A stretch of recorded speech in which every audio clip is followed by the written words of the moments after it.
সেরা রেজাল্ট আসে। এই স্কুলের 94% বাচ্চারা স্কলারশিপ পায়। আর তাছাড়া এখানে একটা ফ্লাইং ড্রাগনও আছে। ড্রাকারিস।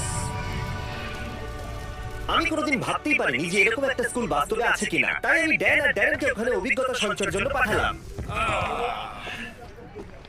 তারা ওখানে পৌঁছে রনের সাথে দেখা করলো, এই রহস্যময় প্রতিষ্ঠানের প্রতিষ্ঠাতা।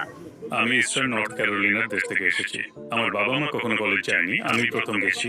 আমি ইস্ট ক্যারোলিনা ইউনিভার্সিটিতে পড়েছি এবং সানি স্কুলের একজন শিক্ষক মারা গিয়েছিলেন। আমার মা আমার হাত ধরে বলেছিলেন পড়ানোর জন্য, তখন আমি পড়াতে শুরু করি। কিন্তু সত্যি আমি সেখানে থাকতে চাইনি, আমি এটা করতেই চাইনি। তারপর আমি ছাত্রদের প্রেমে পড়ে যাই, তাদের প্যাশন, তাদের বিশ্বাস দেখে।